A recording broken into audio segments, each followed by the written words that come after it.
Hello friends. तो स्वागत है आपका मेरे चैनल रॉयल राजस्थान डायरीज़ में। आज हम बताने वाले हैं आपको एक ऐसी कहानी जो शुरू हुई थी राजनीतिक दुश्मनी से। भारत की राजनीति में कई दुश्मनियां हुई, लेकिन एक दुश्मनी ऐसी थी जिसमें सत्ता थी, सुंदरता थी, शाही रुतबा था और था अहंकार का टकराव।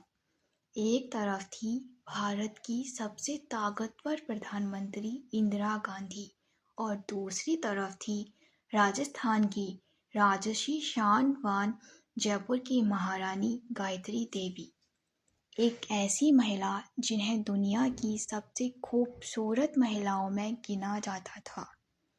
वॉग मैगजीन ने उन्हें वर्ल्ड्स मोस्ट ब्यूटीफुल वुमेन कहा। लेकिन सवाल ये है कि आखिर क्यों इंदिरा गांधी को गायत्री देवी से इतनी जलन थी? क्या सिर्फ सुंदरता वजह थी या फिर राजनीति में बढ़ती लोकप्रियता? और कैसे इमरजेंसी के दौरान एक महारानी को जेल में डाल दिया गया?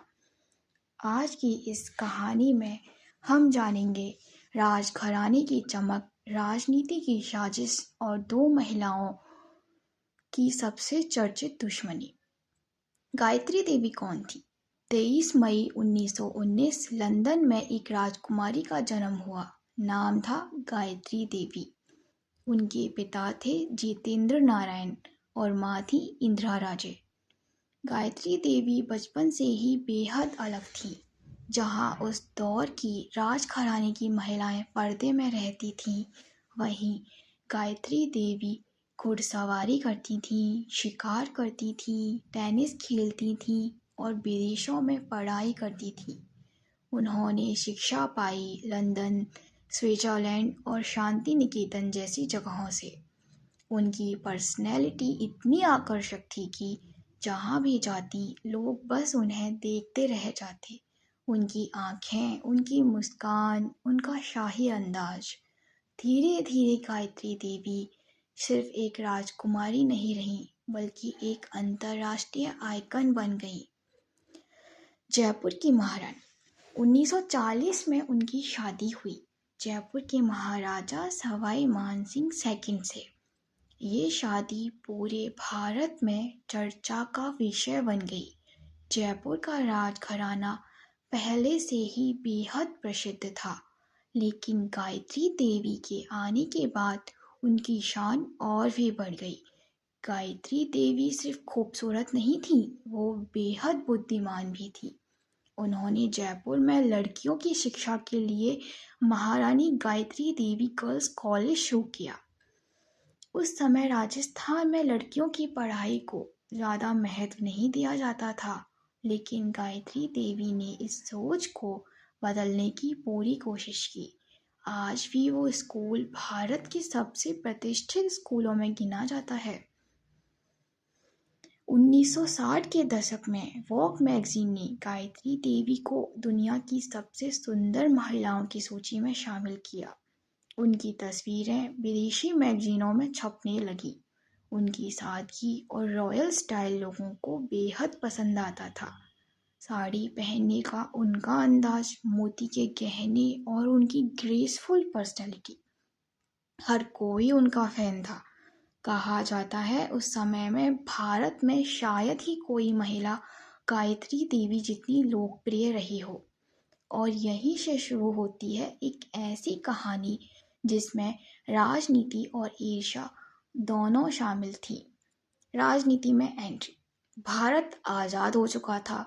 राजघराने की ताकत धीरे धीरे खत्म हो रही थी, लेकिन गायत्री देवी ने हार नहीं मानी। उन्होंने राजनीति में कदम रखा और जुड़ गई स्वतंत्र पार्टी से। ये पार्टी कांग्रेस के खिलाफ थी। 1962 में चुनाव में गायत्री देवी जयपुर से चुनाव लड़ी और जो हुआ उसने पूरी राजनीति को हिला दिया। उन्होंने रिकॉर्ड मतों से जीत हासिल की, इतनी बड़ी जीत कि उनका नाम गिनीज वर्ल्ड रिकॉर्ड तक पहुंच गया। लोग उन्हें सिर्फ महारानी नहीं बल्कि जनता की नेता मानने लगे। उनकी सभाओं में भारी भीड़ जुड़ती थी और यही बात इंदिरा गांधी को पसंद नहीं आई। इंदिरा गांधी उस समय भारतीय राजनीति की सबसे ताकतवर महिला बन चुकी थी, लेकिन दूसरी तरफ गायत्री देवी की लोकप्रियता लगातार बढ़ रही थी। मीडिया में उनकी चर्चा होती, विदेशों में उनका सम्मान होता और जनता उन्हें बेहद पसंद करती। कई लोगों का मानना था कि इंदिरा गांधी को गायत्री देवी की सुंदरता और लोकप्रियता से असुरक्षा महसूस होती थी। हालांकि इसका कोई ठोस आधिकारिक सबूत नहीं है, लेकिन उस दौर के कई पत्रकारों और लेखकों ने दोनों के रिश्तों को बेहद खराब बताया है। कहा जाता है कि संसद में भी दोनों की तीखी नोकझोंक होती थी। कुछ रिपोर्ट्स के मुताबिक इंदिरा गांधी ने उन्हें ग्लास डॉल यानी कांच की गुड़िया तक कह दिया था। हालांकि इतिहासकार इस दावे पर अलग अलग राय रखते हैं, लेकिन इतना तय कि दोनों के बीच राजनीतिक टकराव बहुत गहरा था। फिर आया साल 1975। भारत में इमरजेंसी लागू कर दी गई। देश भर में विपक्षी नेताओं को गिरफ्तार किया जाने लगा और इसी दौरान गायत्री देवी को भी गिरफ्तार कर लिया गया। उन पर टैक्स चोरी और राजनीतिक विरोध जैसे आरोप लगाए गए। उन्हें दिल्ली की तिहाड़ जेल में रखा गया। सोचिए, एक महारानी जो कभी महलों में रहती थी, वो जेल की सलाखों के पीछे थी। गायत्री देवी ने बाद में अपनी आत्मकथा ए प्रिंसेस रिमेंबर्स में जेल के उन दिनों का जिक्र किया।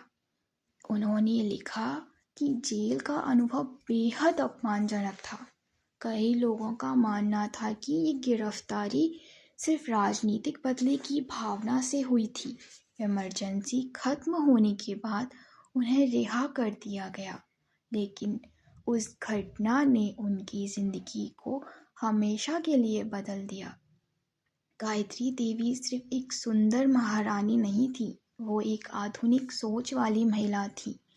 उन्होंने महिलाओं की शिक्षा को बढ़ावा दिया, राजनीति में अपनी अलग पहचान बनाई और राजघराने की सीमाओं से बाहर निकलकर अपनी खुद की पहचान बनाई।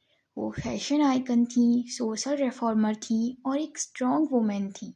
उनकी लोकप्रियता इतनी थी कि आज भी राजस्थान में लोग उन्हें सम्मान से याद करते हैं।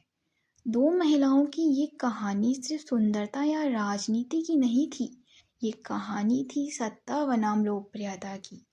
एक तरफ लोकतंत्र की सबसे ताकतवर नेता और दूसरी तरफ जनता की प्रिय महारानी।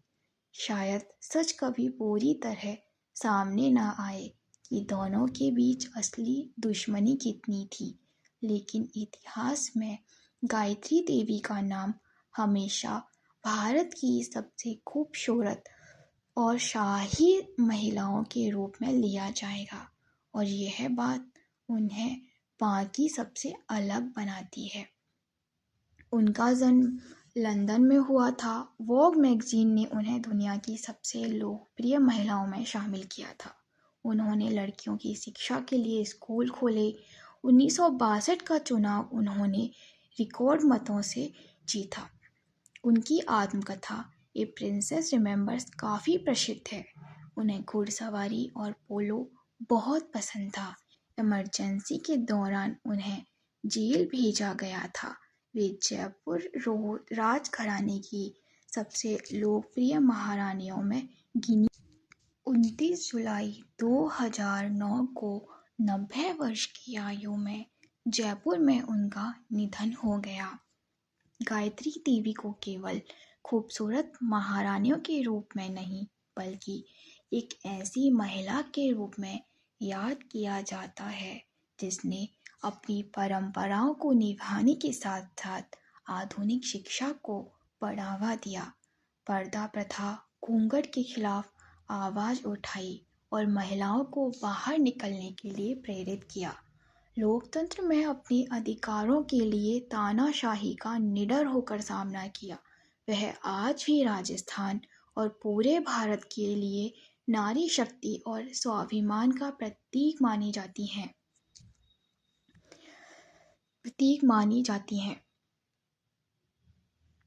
जयपुर की महारानी बनने के बाद उन्होंने देखा कि शाही परिवारों की महिलाओं को अभी भी बहुत कड़े पर्दे में रहना पड़ता था।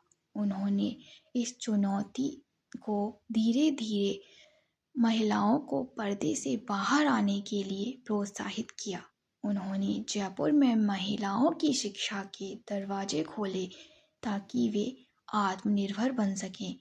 शिक्षा के प्रति जुनून, उनका सबसे बड़ा योगदान महारानी Gayatri Devi girls public school 1943 में जब उन्होंने इस स्कूल की शुरुआत की, तब भारत में लड़कियों की शिक्षा पर ज़्यादा ध्यान नहीं दिया जाता था। उन्होंने न केवल इस स्कूल की स्थापना की, बल्कि इसे एक आधुनिक और उच्च स्तरीय शिक्षण संस्थान बनाया, जहां लड़कियों को आत्मविश्वास और नेतृत्व के गुण सिखाए जाते थे। पोलो और घुड़सवारी, गायत्री देवी को खेलों में बहुत दिलचस्पी थी।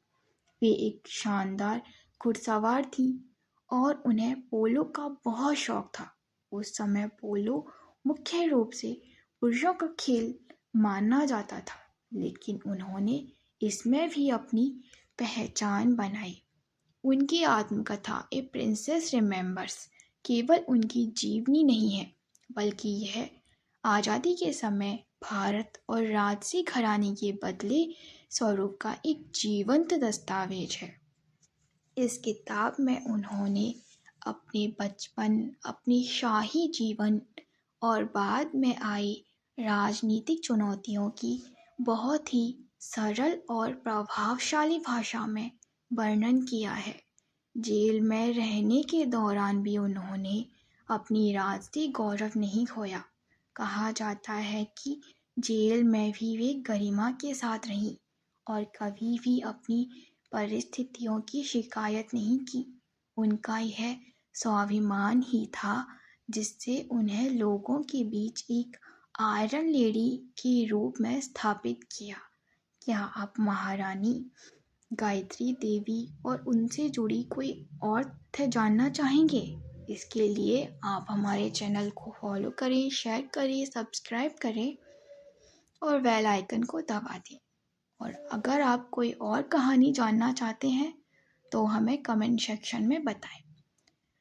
जब वे 1962 में चुनाव लड़ रही थीं, तो वे प्रचार के लिए गांवों में जाती थीं। उस समय राजस्थान की ग्रामीण महिलाओं के लिए महारानी का खुद उनके पास आना एक बहुत बड़ी बात थी। वे अक्सर अपनी महंगी सिल्क की साड़ियों की बजाय साधारण सूती साड़ियाँ पहनकर गांव के चौपालों में बैठा करती थी। वे बिना किसी हिचकिचाहट के साथ ग्रामीण महिलाओं के साथ जमीन पर बैठती थी और उनकी समस्याएं सुनती थी और उनसे सीधे बात करती थी। यही कारण था कि उन्हें अपनी जनता का इतना प्यार मिला कि उन्होंने दुनिया में सबसे अधिक वोटों से जीतने का रिकॉर्ड बनाया। वे केवल एक राजनेता ही नहीं, बल्कि अपने समय की एक बड़ी फैशन आइकन थी। वॉग जैसी अंतर्राष्ट्रीय पत्रिकाओं में उन्हें दुनिया की 10 सबसे खूबसूरत महिलाओं में शामिल किया गया था। उनकी खासियत यह थी कि वे पारंपरिक राजस्थानी गहनों जैसे आर्ट बोला को मॉडर्न स्टाइल के साथ पहनती थी। उनकी शिफॉन साड़ियों का स्टाइल आज भी भारत में महिलाओं के बीच बहुत अधिक लोकप्रिय है। इतने बड़े राजघराने की रानी होने के बावजूद लोग का कहना था जो उनके करीब थे कि गायत्री देवी में बहुत धैर्य था। आपातकाल के दौरान जेल में उनके साथ जो व्यवहार हुआ, उसके बाद भी उन्होंने कभी किसी के प्रति नफरत या बदला लेने की बात नहीं की। उन्होंने अपनी आत्मकथा में भी इसे एक अनुभव के रूप में ही दर्ज किया है, ना कि किसी शिकायत की तरह। अपने बचपन और युवावस्था में उन्हें शिकार करने का बहुत ज़्यादा शौक था। उस समय राजघरानों के लिए यह एक आम बात थी, लेकिन बाद में उन्होंने इस शौक को पूरी तरह छोड़ दिया और वे वन्य जीवों के संरक्षण के प्रति काफ़ी जागरूक हो गई। वे प्रकृति प्रेमी थी और जयपुर के आसपास के जंगलों को बचाने में भी उनकी रुचि थी। महारानी गायत्री देवी ने राजस्थानी परिधानों को जिस तरह से ग्लोबल फैशन का हिस्सा बनाया, वह वाकई किसी मिसाल से कम नहीं है। उनकी शैली में न केवल राजघराने की मर्यादा को बनाए रखा, बल्कि उसे एक आधुनिक और क्लासिक लुक भी दिया। यहाँ उनके फैशन सेंस और परिधानों को मॉडर्न टच देने के लिए कुछ और बातें मैं बताने वाली हूँ। शिफॉन की साड़ियों का जादू। महारानी गायत्री देवी को शिफॉन साड़ियों को लोकप्रिय बनाने का श्रेय जाता है। उस समय में राजपूताना घरों में भारी भरकम और गहरे रंगों वाली पोशाकें पहनी जाती थी, लेकिन गायत्री देवी ने हल्के रंगों की बहुत ही बारीक और पारदर्शी शिफॉन साड़ियाँ पहनना शुरू की। उन्होंने इन साड़ियों को बहुत ही सादगी और एलिगेंस के साथ ड्रैप किया, जो राजस्थान की तपती गर्मी में भी पहनने में आसान और दिखने में बहुत रॉयल थी। उनका सबसे बड़ा योगदान स्टेटमेंट ज्वेलरी का है। उन्होंने राजस्थानी पारंपरिक गहनों जैसे चोकर, माथापट्टी और पोला हाथ के कड़े को आधुनिक पश्चिमी परिधानों के साथ पहनना शुरू किया। वे अक्सर सादे गले में एक भारी कुंदन या हीरे की आड़ पहनती थी, जो उनके सादे लुक को एकदम रॉयल बना देता था। यह मिक्स एंड मैच आज भी बड़े बड़े फैशन डिज़ाइनर फॉलो करते हैं। कोटा डोरिया का प्रमोशन। राजस्थान की कोटा डोरिया कला को वैश्विक पहचान दिलाने में गायत्री देवी का योगदान अतुलनीय है।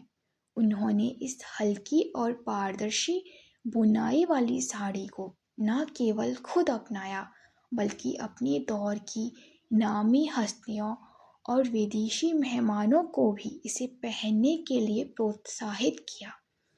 उन्होंने इसे रॉयल ग्रेस के साथ जोड़ दिया, जिससे यह आम लोगों की पसंद से ऊपर उठकर एक लग्जरी उत्पाद बन गई। उस दौर में जब भारी मेकअप का चलन था, गायत्री देवी का मेकअप हमेशा मिनिमलिस्ट होता था। वे केवल एक अच्छी बिंदी, आँखों में हल्का सा काजल और लिपस्टिक का उपयोग करती थी। उनका यह क्लीन और एलिगेंस लुक आज के दौर में महिलाओं के लिए एक क्लासिकल ब्यूटी का उदाहरण है। उनकी सबसे बड़ी स्टाइल